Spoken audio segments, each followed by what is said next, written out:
2020년 3월 28일 하성제일교회 청소년부 예배를 시작하도록 하겠습니다. 오늘 우리에게 주신 하나님의 말씀은 요한복음 11장 1절에서 45절 말씀입니다.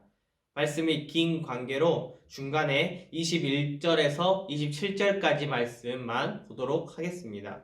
오늘은 세 번역으로 말씀 보도록 하겠습니다. 공독하겠습니다. 마르다가 예수께 말하였다. 주님, 주님이 여기에 계셨더라면 내 오라버니가 죽지 아니하였을 것입니다. 그러나 이제라도 나는 주님께서 하나님께 구하시는 것은 무엇이나 하나님께서 다 이루어 주실 줄 압니다. 예수께서 마르다에게 말씀하셨다. 내 오라버니가 다시 살아날 것이다. 마르다가 예수께 말하였다. 마지막 날 부활 때 그가 다시 살아나리라는 것은 내가 압니다. 예수께서 마르다에게 말씀하셨다. 나는 부활이요 생명이니 나를 믿는 사람은 죽어도 살고 살아서 나를 믿는 사람은 영원히 죽지 아니할 것이다. 내가 이것을 믿느냐? 마르다가 예수께 말하였다. 예, 주님. 주님은 세상에 오실 그리스도이시며 하나님의 아들이심을 내가 믿습니다. 아멘. 오늘은 갈 땐 가더라도 기도 한 번 정도는 괜찮잖아 라는 제목을 가지고 우리 함께 사순절 5번째 주일 예배를 함께 드리도록 하겠습니다. 많은 사람마다 각자마다 다르겠지만 간절히 원하는 소원 같은 것이 있을 것입니다. RM이 있을 것입니다. 아마 그 간절함이 보통은 기도로 이어지기도 합니다.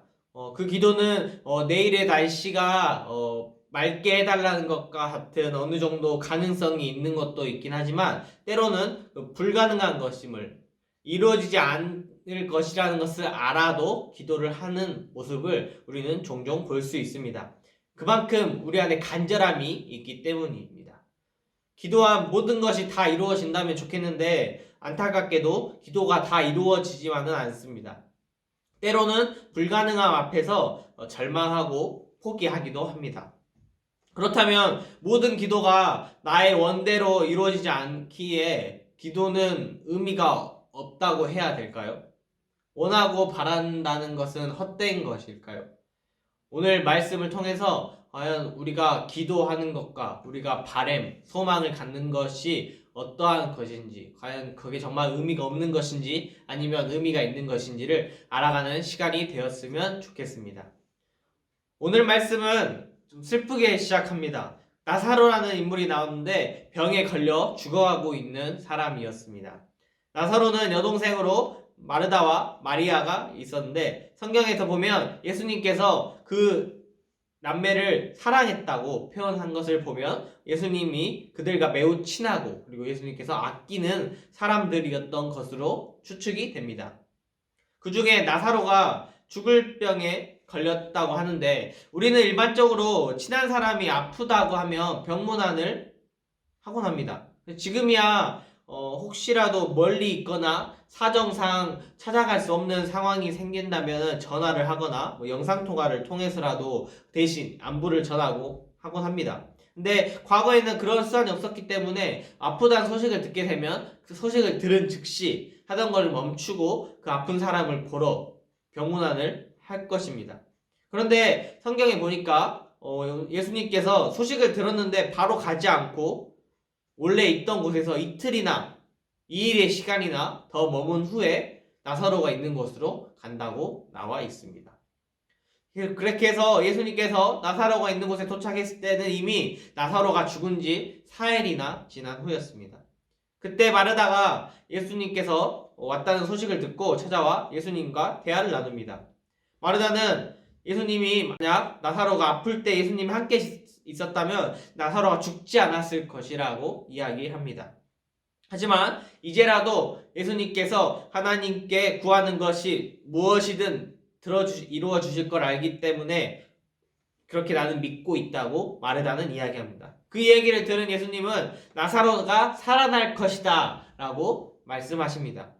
거기에 마르다는 마지막 날에 부활의 때 나사로가 부활할 것을 믿습니다 라고 이야기합니다. 마르다는 예수님이 능력이 있다는 것을 믿었지만 죽은 나사로가 지금 살아날 것이라고는 차마 믿지는 못했던 것 같습니다.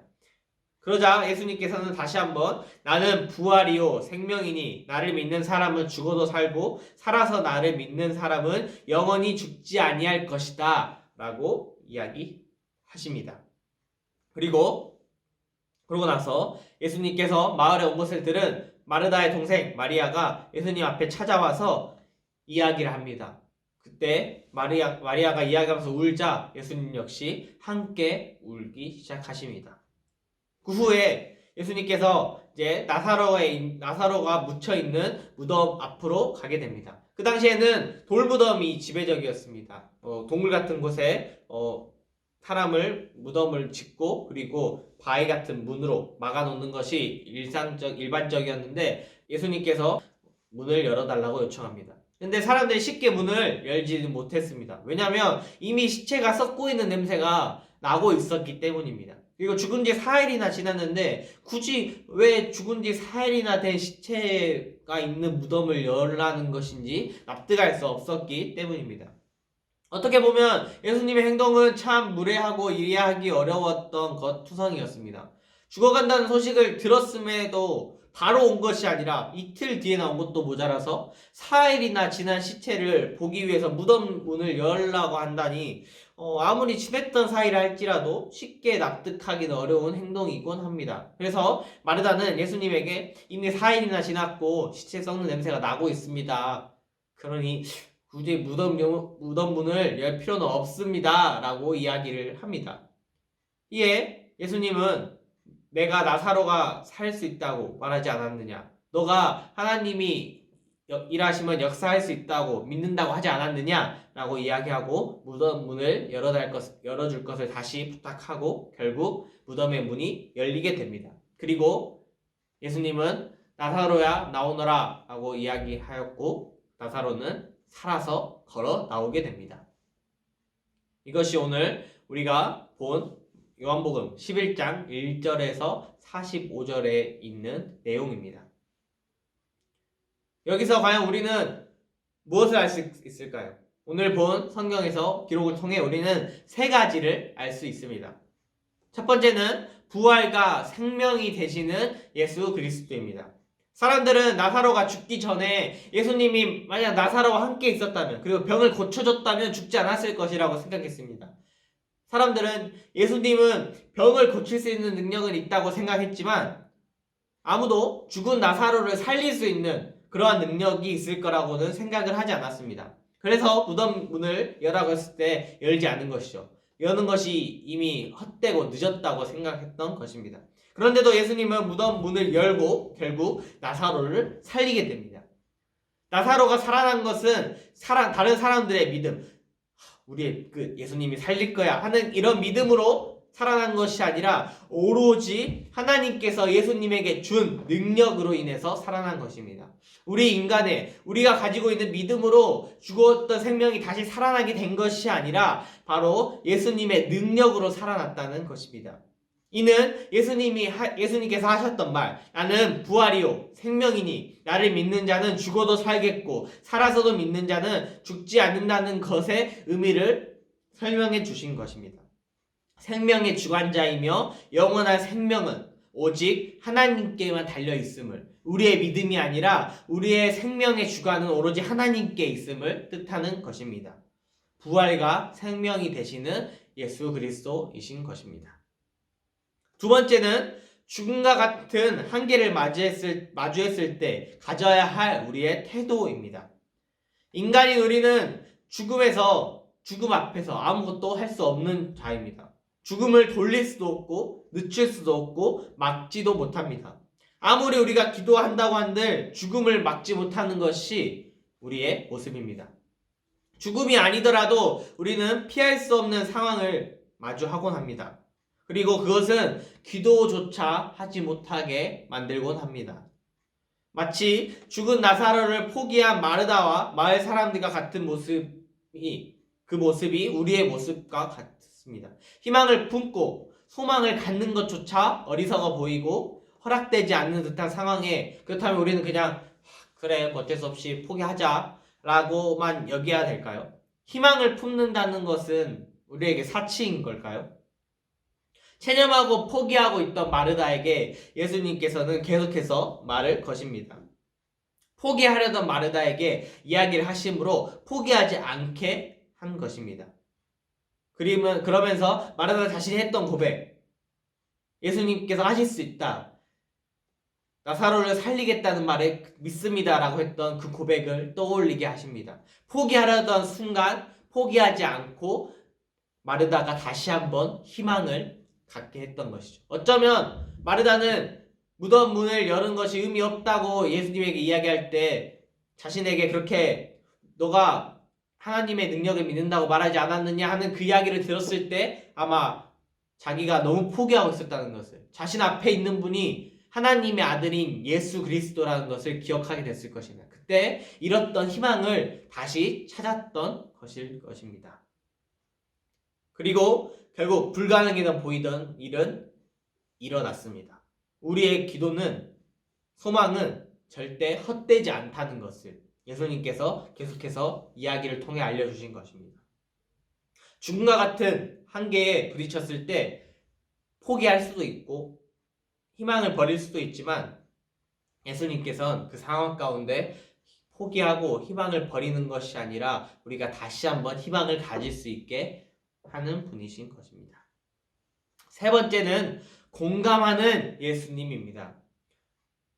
우리가 아무리 명승부의 경기일지라도 축구로 치면 엘 클라시코와 같은 바르셀로나와 레알 마드리드의 그러한 경기를 할지라도 본방송이 아니고 재방송이라면 감동은 떨어지게 됩니다. 왜냐하면 우리는 결과를 알고 있기 때문이죠. 축구 경기를 쳤을 때 이때 몇 분에 누가 골 넣고 여기서 또 누가 골 넣고 누가 슈퍼 세이브하고 해서 최종 스코어 몇 대 몇으로 끝나더라 라는 것을 이미 알고 있기 때문에 아무리 멋있고 화려한 플레이가 나오는 명경기를 할지라도 결과를 알고 있다면 우리에게 그 흥미는 떨어지게 됩니다. 감동은 떨어지게 됩니다.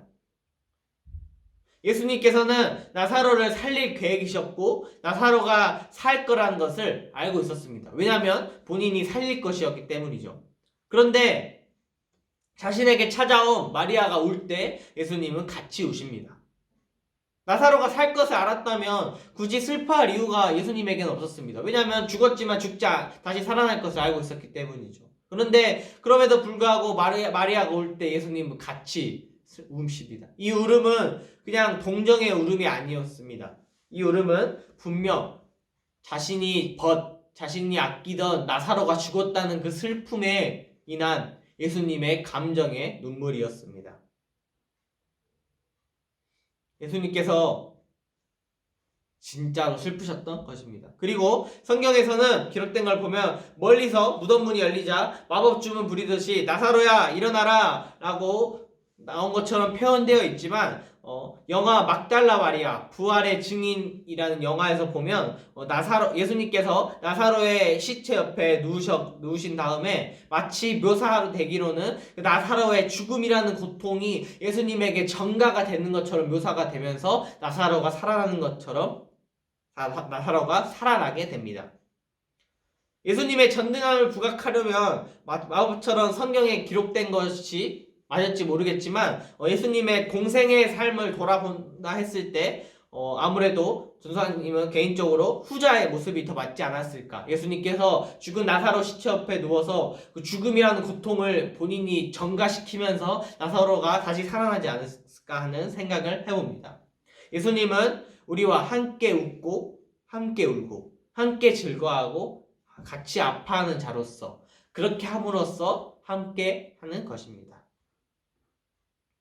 우리는 소망이 생기라고 기도를 합니다. 그 소망이, 기도가 전부 다 이루어지면 좋겠지만 아쉽게도 그렇지 못하다는 것을 우리는 알고도 있습니다. 그런데도 누군가는 안 될 줄 알면서 기도하기도 합니다.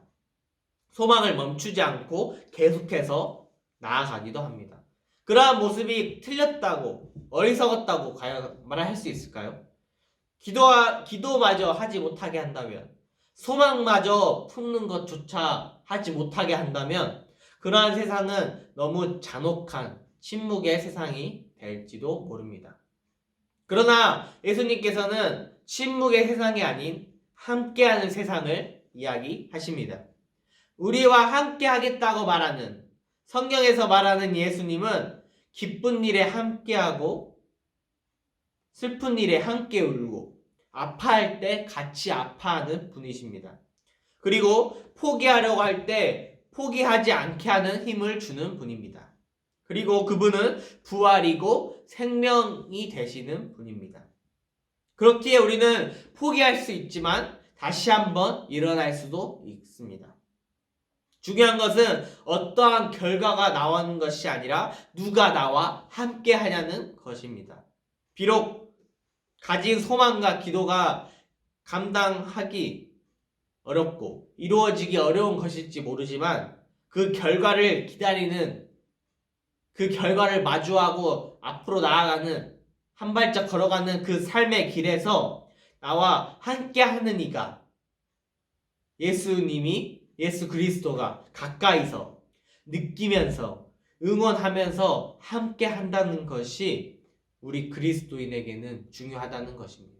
그리스도인뿐만 아니라 이 세상을 살아가는 모든 이에게 예수님께서 그렇게 함께 하신다는 것입니다.